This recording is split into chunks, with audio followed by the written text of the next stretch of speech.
Salam beserta keluarga, para sahabat dan para pengikutnya serta kita yang ada di sini, insyaallah di kiamat nanti mendapatkan syafaat dari Rasulullah SAW.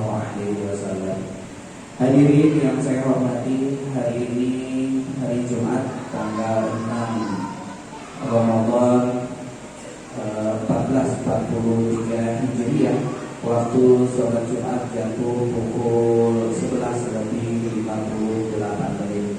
Oleh karena itu kami mengajak kepada bapak-bapak, saudara-saudara yang masih ada di rumah atau di tempat-tempat kerja, marilah kita bersegera untuk menuju Masjid Umar bin Khattab dalam rangka menunaikan kewajiban kita melaksanakan sholat Jumat berjamaah. Dan kepada para jamaah yang sudah ada di ruangan utama kita, yaitu dimohon untuk mengisi slot-slot yang masih kosong terlihat di sini, di slot kedua, ketiga dan selanjutnya, bahkan di slot pertama juga masih ada yang kosong. Silakan Bapak masuk. Mari kita sama-sama jadikan Jumat ini lebih baik daripada Jumat sebelumnya, terlebih pada saat ini di bulan suci Ramadan. Oleh karena itu mari kita sama-sama meningkatkan kualitas ibadah kita dengan menempati shop-shop yang masih kosong. Yang kedua juga untuk nanti memberikan kesempatan kepada saudara-saudara kita yang mungkin masih ada di perjalanan untuk masuk ke ruangan utama kita, karena memang pada saat ini cuaca tidak menentu, terkadang bisa saja langsung turun hujan. Oleh karena itu jangan sampai nanti saudara-saudara kita ada di luar dan nanti kehujanan. Kami mohon kepada Bapak untuk segera mengisi slot-slot yang masih kosong, kami persilakan. Dan kepada Bapak dan saudara-saudara sekalian yang kebetulan membawa putra-putranya, dimohon kerjasamanya untuk memberikan arahan kepada anak-anak kita, untuk membimbing anak-anak kita supaya nanti tidak bercanda ataupun ngobrol atau sampai berteriak-teriak ketika khatib menyampaikan khutbahnya nanti. Dimohon nanti kerjasamanya. Dan kepada seluruh pengurus yang kebetulan hari ini tidak ada tugas, dimohon untuk masuk ke tengah-tengah anak-anak kita supaya bisa memberikan membimbing anak-anak kita supaya mereka tidak melakukan kegiatan-kegiatan yang nanti akan mengganggu aktivitas sholat Jumat para jemaah kita. Hadirin yang saya hormati, sebelum beberapa hal yang nanti saya akan sampaikan, terlebih dahulu mari kita sama-sama baca suratul Fatihah. Yang pertama kita memberikan kepada para arwah almarhum dan almarhumah, bapak ibu kita, saudara-saudara kita, guru-guru kita, dan daulat kita. Wabil khusus warga RW 03 yang telah mendahului kita, wabil khusus guru-guru kita, Bapak Kiai Haji Fakhrul Razi Ishaq, Bapak Kiai Haji Umar Bakir, Bapak Kiai Haji Mansur Jamil, Bapak Kiai Haji Syarafuddin Hikam, dan juga keluarga dari Sahibul Wakaf, yaitu Bapak Ibu dari keluarga Sahibul Wakaf, Bapak Haji Badar Khalid, Ibu Faridah bin Said Al-Jami, dan Bapak Haji Karim bin Said Al-Jami. Kesemuanya kita doakan mudah-mudahan arwahnya diterima di sisi Allah Subhanahu wa Ta'ala, diterangkan di dalam kuburnya oleh Allah Subhanahu wa Ta'ala, dan kuburnya menjadi raudhah min riyadil jannah. Yang kedua, kita doakan untuk saudara-saudara kita yang mungkin pada saat ini sedang menderita sakit, mudah-mudahan diangkat penyakitnya oleh Allah Subhanahu wa Ta'ala. Terkhusus kepada mohon baca suratul Fatihahnya untuk Bapak Yos Rizal yang beliau kemarin mendapat informasi telah dioperasi sinus. Kita doakan mudah-mudahan beliau selalu diberikan kesehatan oleh Allah Subhanahu wa Ta'ala. Dan selanjutnya kita niatkan di dalam Fatihah kita yang ada di sini, mudah-mudahan selalu ditetapkan iman Islam kita oleh Allah Subhanahu wa Ta'ala, dibacakan umur kita di dalam taat kepada Allah Subhanahu wa Ta'ala, disehatkan badan kita oleh Allah Subhanahu wa Ta'ala sehingga kita bisa melakukan aktivitas, khususnya aktivitas ibadah di bulan suci Ramadan. dan juga dimudahkan rezeki kita yang halal dan barokah dari Allah Subhanahu wa taala, dan anak-anak kita menjadi anak-anak yang soleh dan solehah. Selanjutnya kita doakan untuk para orang tua kita yang terus memberikan support untuk kami di pengurus Masjid Umar bin Khattab, memberikan ujangan untuk kita, yaitu Ustaz Muhammad Subur, Bapak Haji Ishaq Musa, dan para orang tua yang saya tidak sebutkan satu persatu. Mudah-mudahan beliau-beliau selalu diberikan kesehatan oleh Allah Subhanahu wa taala. Dan selanjutnya kita doakan untuk para donatur yang sering membantu di kegiatan kita, yang sering berinfak, yang sering memberikan hal-hal bantuan, khususnya pada kegiatan buka puasa bersama di setiap harinya di bulan suci Ramadan ini. Mudah-mudahan beliau yang telah menyumbangkan hartanya, yang telah menyumbangkan pikirannya untuk kegiatan di masjid kita, mudah-mudahan selalu diberikan keberkahan, dimudahkan rezekinya, dan disehatkan badannya oleh Allah Subhanahu wa taala.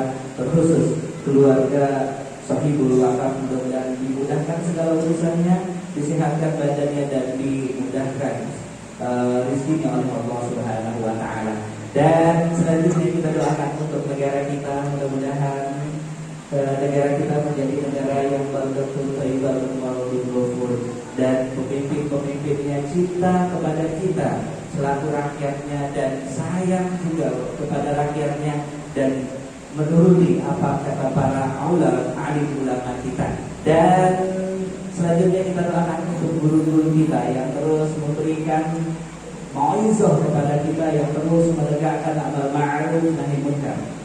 Bapak Kiai Haji Ayub Ishaq, Al-Habib Uhud bin Bakir Al-Abbas, Al-Habib Husain bin Hamid Al-Abbas, Al-Habib Bahar bin Smith, dan terkhusus guru besar kita Al-Habib Muhammad Rizik bin Husain Shihab.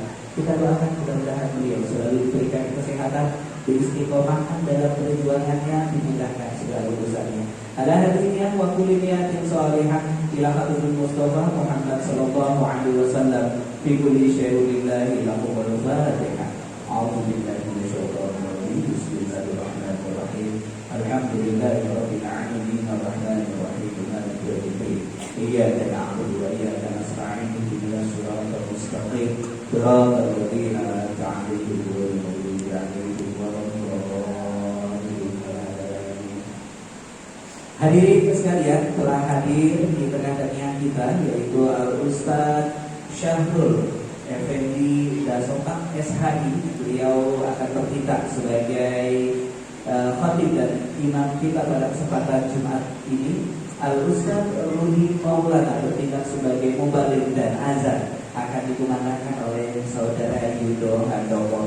Hadirin sekalian, saya akan sampaikan kotak amal yang kemarin kita edarkan, baik di kegiatan maghrib atau sering kita buka di kegiatan Jumat, yaitu sebesar Rp1.625.000, dan ini semua kita peruntukkan untuk kegiatan di masjid kita.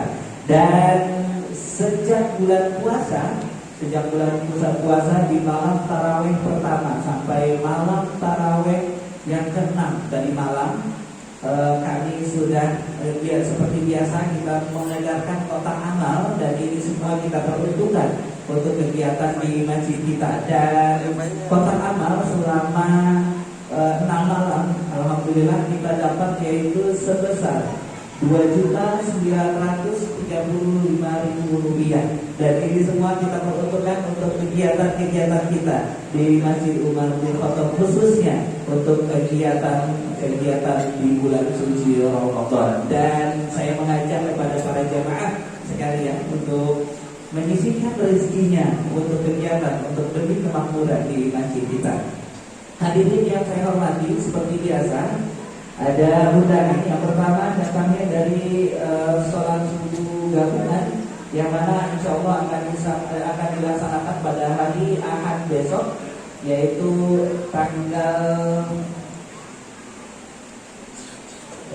pada hari Ahad besok, yaitu insya Allah akan bertempat di Masjid Ar-Rasyid,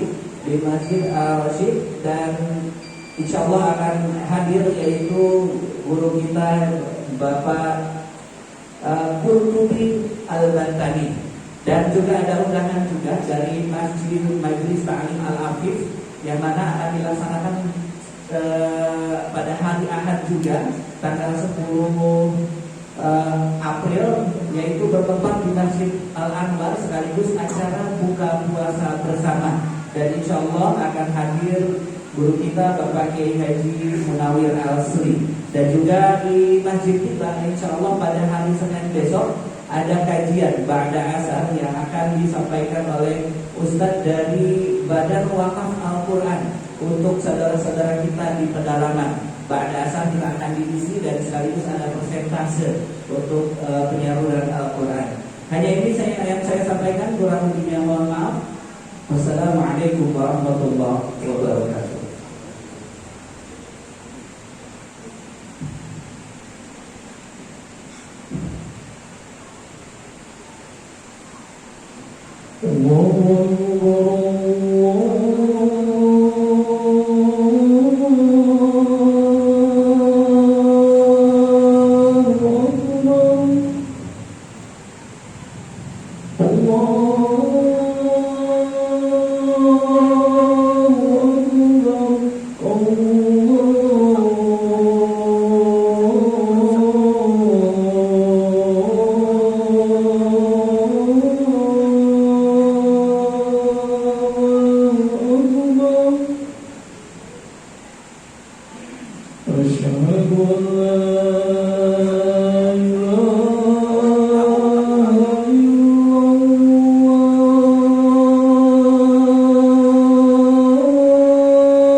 إن الله وملائكته يصلون على النبي يا أيها الذين آمنوا صلوا عليه وسلموا تسليما.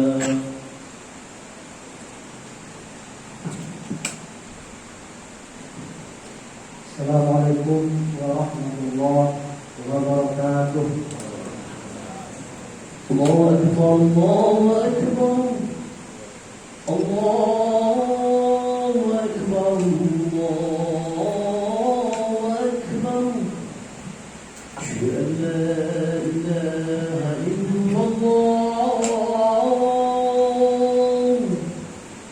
Asyhadu an la ilaha illallah. Asyhadu anna Muhammadar Rasulullah.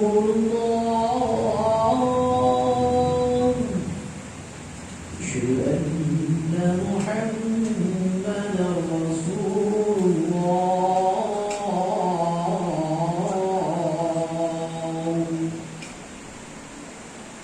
Hayya 'alas salam.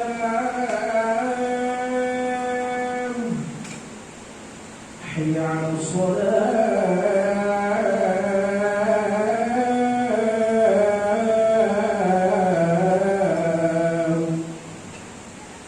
Hayya 'alal falah.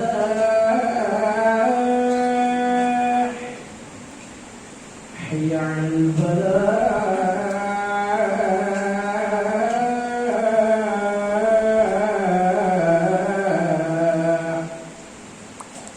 Allahu Akbar, Allahu Akbar.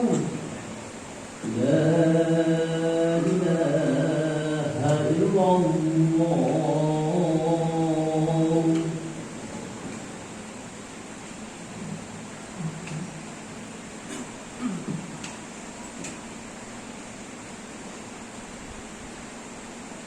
Alhamdulillahilladzi hadana li hadza wa ma kunna linahtadiya laula an hadana Allah.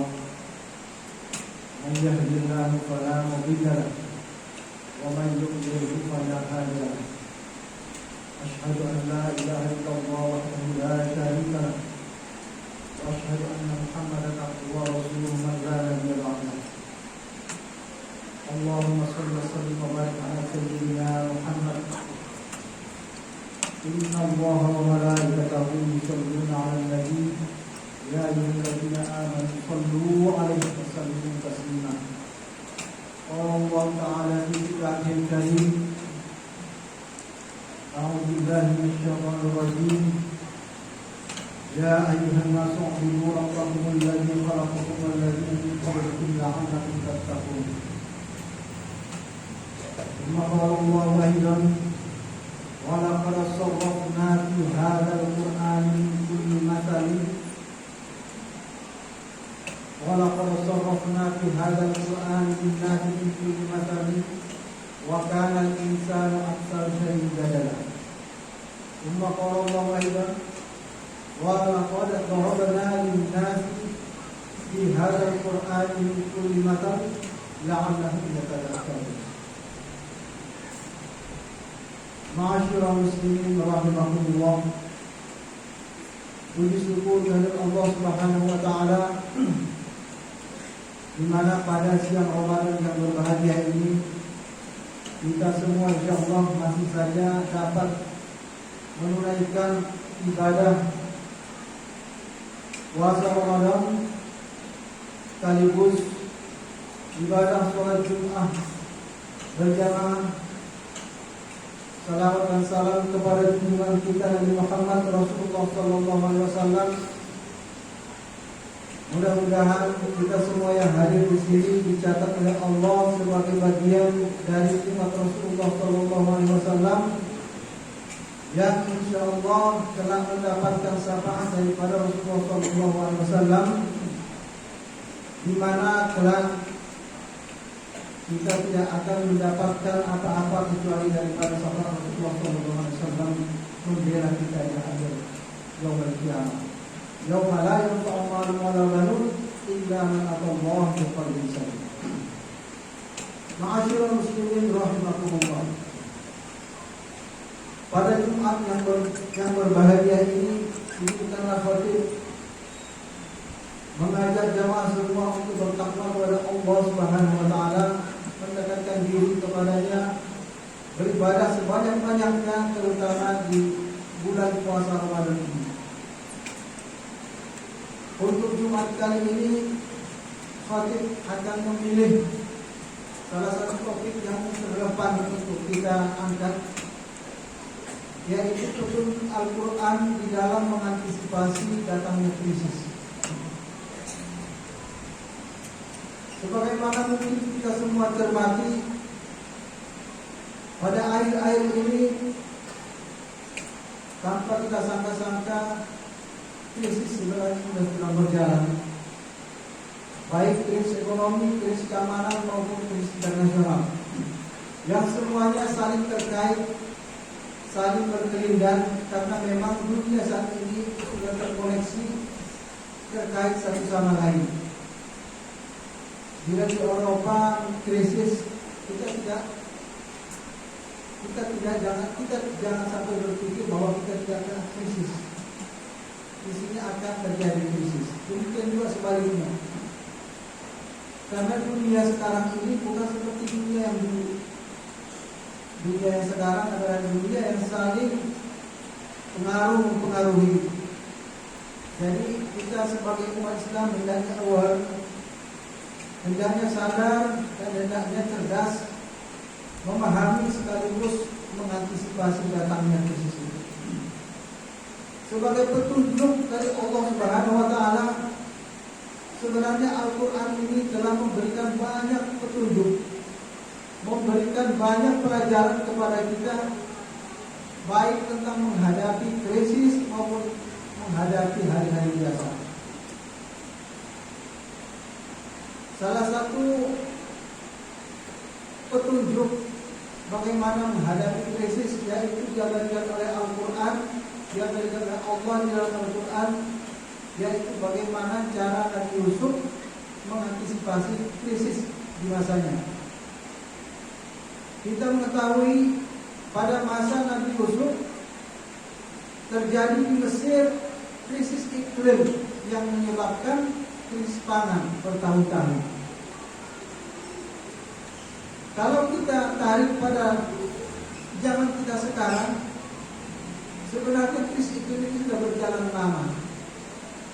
Dan kita tahu misalnya kalau biasanya bulan Ramadan itu kemarau, sekarang hampir kita tidak dapatkan lagi Ramadan itu kemarau. Itu artinya krisis iklim sedang berjalan. Demikian juga kalau kita cermati harga-harga belakangan ini, semua pada naik. Harga minyak goreng, harga bahan makanan pokok, semua naik. Ini menandakan ciri-ciri datangnya krisis. Demikian juga apabila kita lihat krisis internasional, dalam hal ini apa yang mungkin sudah sama-sama kita saksikan, bagaimana dengan tiba-tiba Rusia menyerang Ukraina. Sebenarnya diserang bukan Ukraina, tetapi adalah negara-negara NATO. Karena bagi Rusia itu mengancam integritas wilayahnya, mengancam kedaulatannya. Dan ini akan berefek panjang. Dan kita sudah melihat bagaimana akibatnya krisis tersebut membawa pada naiknya harga-harga. Krisis keamanan tersebut, krisis perang tersebut membawa akibat langkanya minyak dan gas. Kemudian kita juga bisa cermati bagaimana pembayaran minyak jika berurusan dengan Rusia harusnya rubel. Artinya ini akan membawa dampak yang luar biasa bagi tatanan ekonomi yang sedang berjalan. Oleh karena itu, bagaimana sebenarnya kita sebagai Muslim menghadapi bila tiba-tiba ke depan kita tidak akan menghadapi krisis. Al-Quran telah mendokumentasikan bagaimana cara Nabi Yusuf menghadapi krisis yang berkepanjangan di masanya. A'udzubillahi minasyaitonir rajim. Bismillahirrahmanirrahim.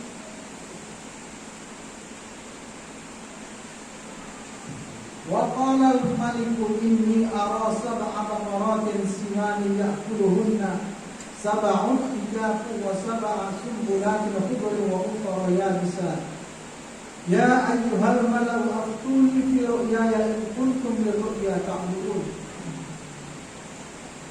Thumma fi akhir ayat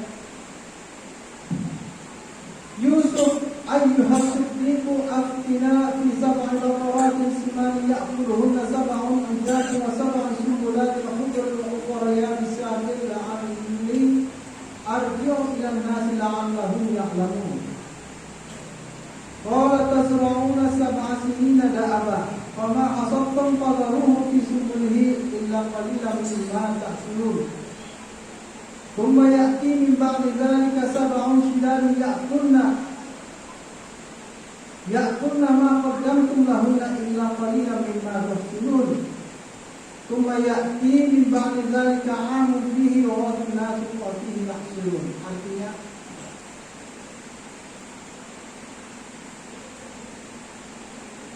dan raja itu berkata kepada para pemuka-pemukanya, sesungguhnya aku bermimpi melihat 7 ekor sapi betina yang gemuk dimakan oleh 7 ekor sapi betina yang kurus. Aku juga melihat 7 tangkai gandum yang hijau dan 7 tangkai lainnya yang kering. Wahai para pemuka, terangkanlah kepadaku tentang takwil mimpi itu jika kamu dapat menakwilkan mimpi. Kemudian di ayat berikutnya, seorang yang selamat dari penjara di masa itu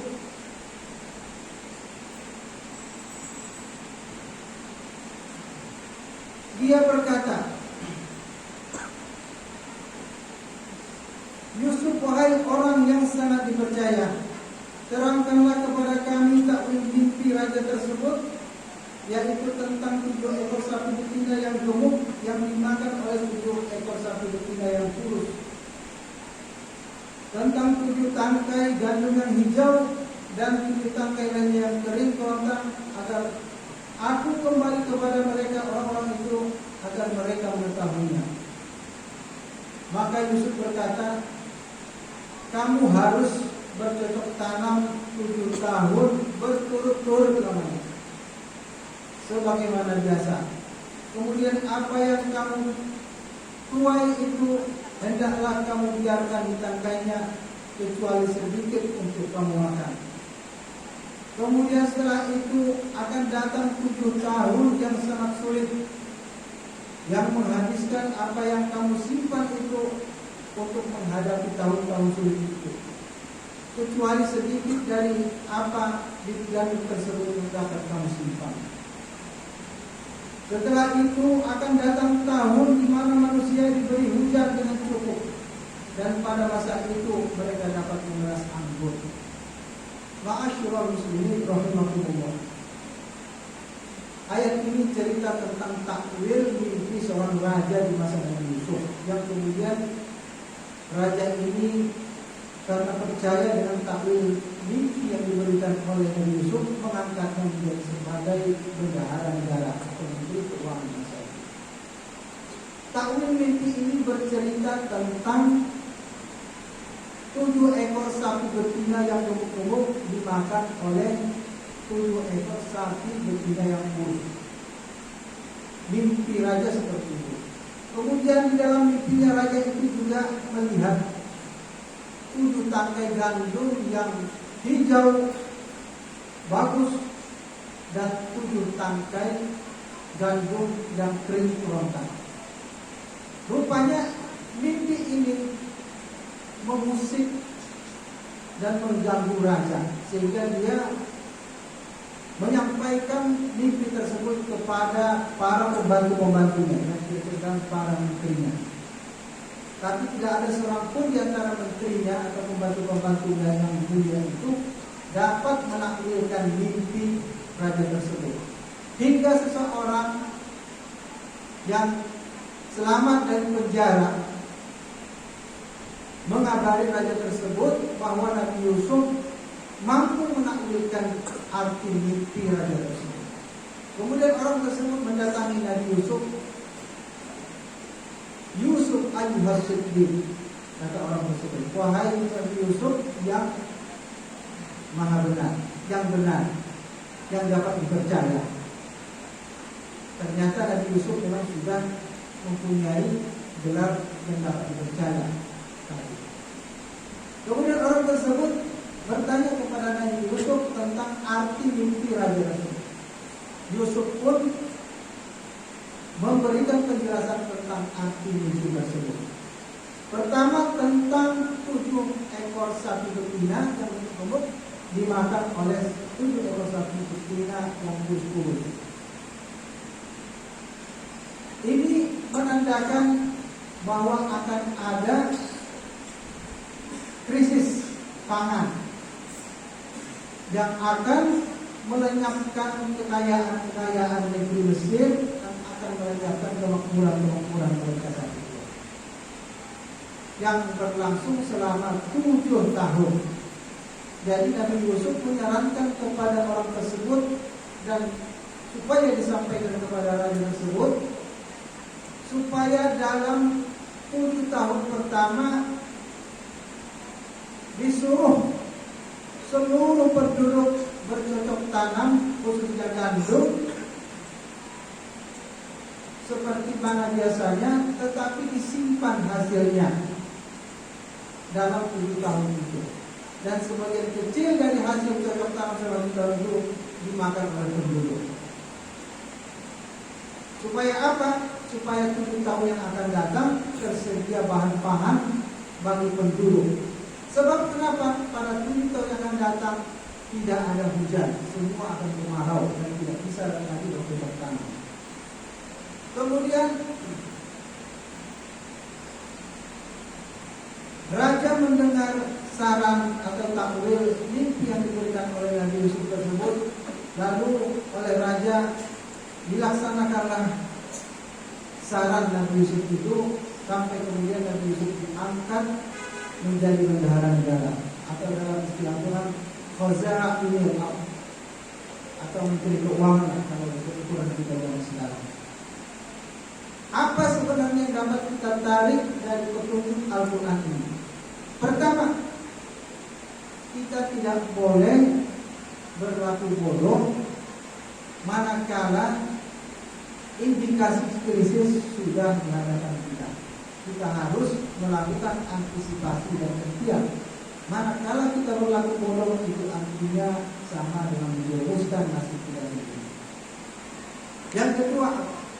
Yang kedua, pentingnya orang-orang yang alim, yang mengetahui atau bijak sekali atau kaum intelektual dapat menyumbangkan pemikiran dalam rangka mengantisipasi suatu krisis yang melanda suatu negara. Ditinjau dari segi subjek, peristiwa mimpi raja tersebut dilakukan oleh secara bersama-sama penduduk maupun raja, yang diberi saran oleh kaum cerdik pandai. Artinya apa? Dalam mengantisipasi datangnya krisis, tanggung jawab krisis itu tidak hanya di tangan raja atau di tangan pemerintah ukuran negara, tapi juga ditanggung renteng oleh seluruh penduduk. Tetapi tidak cukup itu. Haruslah seorang raja itu dibantu oleh as-siddiq, orang yang dapat dipercaya. Manakala orang yang tidak dapat dipercaya, yang diberikan amanah, yang diberi tanggung jawab untuk mengantisipasi atau menanggulangi suatu krisis, maka hasil akhir yang dicapai dari penanggulangan krisis tidak akan mungkin terjadi. Jadi dalam kasus ini benarlah raja mengangkat Nabi Yusuf sebagai bendahara negara, karena merupakan orang yang terpercaya sebagai orang yang alim bijaksana.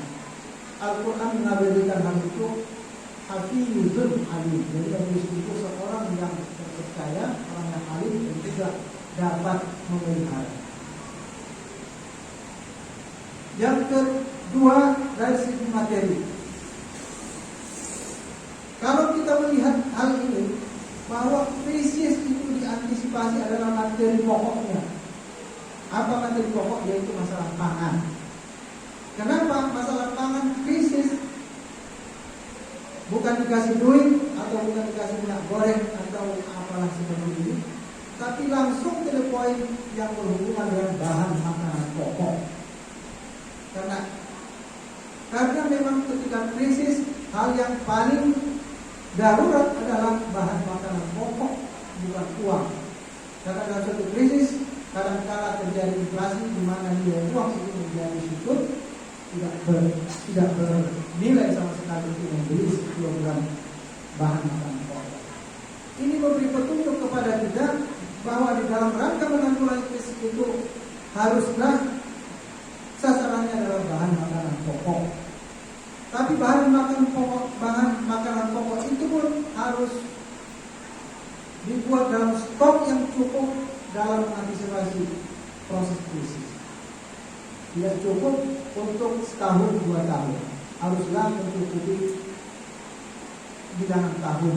Karena krisis itu kadang-kadang berlangsung lama dan kadang-kadang berlangsung pendek, tergantung kemampuan manusia, kemampuan penduduk dan negara itu mengantisipasi dan menanggulangi. Dalam kasus Nabi Yusuf berlangsung selama 7 tahun. 7 tahun kemarau, kering kerontang, tidak bisa bergerak tanah. Penduduk hanya mengandalkan simpanan bahan makanan gandum itu sambil menunggu datangnya 7 tahun berikutnya, yaitu 7 tahun penuh dengan air hujan, di mana penduduk ketika itu dapat bercocok tanam dan memanen anggur. Artinya apalagi bahwa setiap krisis, setelah krisis pasti ada kemakmuran. Jadi ketika krisis kita harus mengantisipasi, berhemat, mempersiapkan segala sesuatunya agar kita tidak mati konyol. Tapi ketika datang masa pasca krisis, kita juga menjadi orang-orang yang bersyukur. Itu dari segi materi. Kemudian dari segi prosesnya, krisis tersebut kita lihat berlangsung selama 7 tahun. Apa artinya? Bahwa krisis itu tidak datang sehari, 2 hari, 3 hari, sebulan, tapi dia bisa berbulan-tahun. Bayangkan kalau krisis bertahun-tahun, orang akan protes, situasi keamanan akan terganggu, dan mungkin negara juga akan kolaps. Karena itu, menurut petunjuk Al-Quran ini, kita dengan terang benderang diberikan oleh Allah Subhanahu wa taala petunjuk bagaimana mengantisipasi krisis itu. Apalagi kita di daerah negeri yang subur, seharusnya krisis tidak akan terjadi. Manakala semua orang-orang yang diberi amanah adalah orang-orang yang bertanggung jawab terhadap amanahnya, as-siddiq, dapat dipercaya dan tidak serakah dan tidak mengutamakan kelompok sendiri atau kepentingan pribadi, sebagaimana yang telah dicontohkan di dalam Al-Quran tersebut. Mudah-mudahan kita di sini di Jakarta, di Indonesia tidak terkena krisis dari semua dampak yang terjadi belakangan ini, baik dari konstelasi internasional maupun dalam konstelasi politik nasional kita yang memang makin belakang makin tidak tertib dan teratur akibat salah guna amanah. Tetapi dengan demikian kita tidak boleh berpangku tangan. Kita sebagai warga harusnya bahu membahu bersama kita, terutama kita sebagai umat muslim. Karena kalau kita hancur, hancurlah semuanya. Karena kalau kita baik, baiklah semuanya. Mudah-mudahan dari pelajaran dan petunjuk Al-Quran ini, sebagaimana memang dinyatakan oleh Allah Subhanahu wa taala dalam Al-Quran, wala qad sarrafna fi hadzal Quran. Sungguh telah kami uraikan dengan Al-Quran macam-macam petunjuk, macam-macam permisalan. Kemudian juga walaupun darabana linnasi fi hadzal Quran, sungguh telah kami jadikan di dalam Al-Quran itu kepada manusia berbagai macam permisalan, contoh-contoh, supaya apa? Ya'allahum yatadakkarun, supaya mereka mendapat pelajaran. Supaya apa? Wa kana al-insanu aktsara syai'in, supaya manusia itu tidak habis-habis berdebat, tidak habis-habis bertengkar.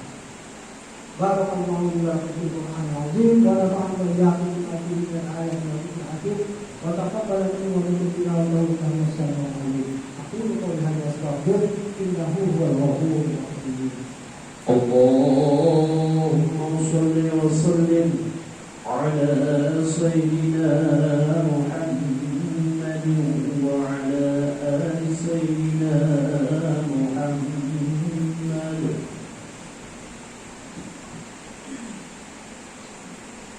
Alhamdulillahirabbil alamin wa bihi nasta'in ala 'abdihi wa rabbih. Asyhadu an la ilaha illallah wa la syarika lahu wa asyhadu anna Muhammadan 'abduhu wa rasuluhu la nabiyya ba'dahu. Allahumma shalli wa sallim wa barik ala sayyidina Muhammad wa ala alihi wa sahbihi ajma'in.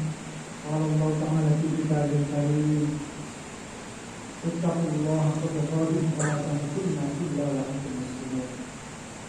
Di akhir khutbah ini kembali Khalid menyampaikan, marilah kita manfaatkan sebesar-besarnya kesempatan bulan Ramadan ini untuk meningkatkan ketakwaan kita kepada Allah Subhanahu wa taala, untuk menstok amal-amal ibadah kita.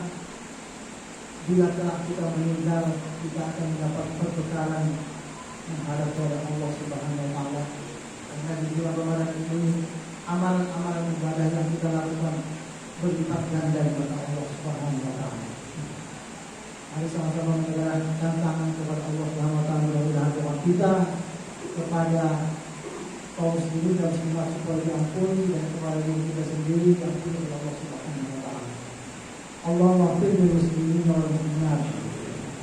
Allahumma ighfir lil muslimin wal muslimat, al muslimin wal muslimat, al ahya'i minhum wal amwat. Innaka sami'un qaribun mujibud da'wat. Amin ya rahman ya rahim ya rabbal alamin. Allahumma inna nas'aluka salamatan fid din wa ziyadatan fil 'ilmi wa barakatan fil rizqi wa tawbatan qabla al-maut wa rahmatan 'inda al-maut wa maghfiratan ba'da al-maut. Allahumma hawwin 'alaina fi sakaratil maut. Rabbana zalamna anfusana wa in lam taghfir lana wa tarhamna lanakunanna minal khasirin. Rabbana atina fid dunya hasanah wa fil akhirati hasanah wa qina 'adzaban nar. إن الله يأمر بالعدل والإحسان وإيتاء ذي القربى وينهى عن الفحشاء والمنكر والبغي يعظكم لعلكم تذكرون.